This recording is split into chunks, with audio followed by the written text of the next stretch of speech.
rb.chennai.gov.in அப்படின்னு சொல்லிட்டு நீங்கள் சர்ச் பண்ணிங்கன்னா இந்த மாதிரி ஒரு பேஜுக்கு வரும்.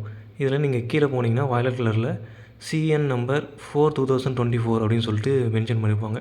அதில் click here view or download city intimation or call letter அப்படின்னு சொல்லிட்டு ஒரு ஆப்ஷன் இருக்கும்.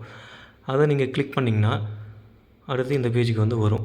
இதில் உங்களோட ரெஜிஸ்ட்ரேஷன் நம்பரை வந்து என்ட்ரு பண்ணிவிட்டு ரெஜிஸ்ட்ரேஷன் நம்பர் வந்து உங்களோட மெயில் ஐடிக்கு ஆர்ஆர்பிலேருந்தே உங்களுக்கு மெயில் வந்திருக்கும். ரெஜிஸ்ட்ரேஷன் நம்பரை வந்து என்ட்ரு பண்ணிவிட்டு உங்களோட டேட் ஆஃப் பர்த்தை வந்து என்ட்ரு பண்ணிக்கோங்க.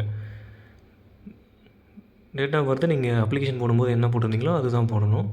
அது கேப்ச்சா வந்து டைப் பண்ணிவிட்டு லாகின் வந்து கொடுங்க. லாகின் கொடுத்திங்கன்னா இந்த மாதிரி வந்து உங்களோட பர்சனல் டீட்டெயில்ஸ் வந்து வரும். அது கரெக்டான ஒரு தடவை வெரிஃபை பண்ணிக்கோங்க. வெரிஃபை பண்ணிக்கிட்டு பக்கத்தில் இருக்கக்கூடிய ஆல்ன்ற பட்டனை வந்து நீங்கள் கிளிக் பண்ணிங்கன்னா போஸ்ட் அப்டேட் ஹெல்ப் டெஸ்க் அப்படின்னு சொல்லிட்டு இருக்கும். போஸ்ட் அப்டேட் வந்து கிளிக் பண்ணுங்கள். கிளிக் பண்ணிங்கன்னா pharmacist entry grade field worker, இதில் ஃபார்மசிஸ்ட் என்ட்ரி கிரேடு பற்றி தான் நம்ம இப்போ பார்க்க போகிறோம். அதனால் அதில் வியூ வந்து கொடுங்க. நீங்கள் ஃபீல்டு ஒர்க்கர் எக்ஸாமும் கூட நீங்கள் அட்டன் பண்ணலாம். ரெண்டுமே வேறு ஷிஃப்ட்டில் தான் இருக்குது. ஓகே, தென் ஃபார்மசியோட கால் லெட்டர் டவுன்லோட் பண்ணால் பக்கத்தில் இருக்கக்கூடிய ஆல்ன்ற பட்டனை எகைன் வந்து நீங்கள் கிளிக் பண்ணுங்கள். கிளிக் பண்ணிங்கன்னா கால் லெட்டர் அப்படின்னு சொல்லியிருக்கும். அதை கிளிக் பண்ணுங்கள். கிளிக் பண்ண உடனே உங்களுக்கு இந்த பேஜுக்கு வந்து வரும்.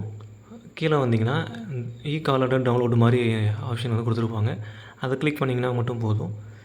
டைரெக்டாக வந்து உங்களோட கால் லெட்டர் வந்து டவுன்லோட் பண்ண சொல்லி இந்த மாதிரி தான் வந்து உங்களோட கால் லெட்டர் வந்து இருக்கும்.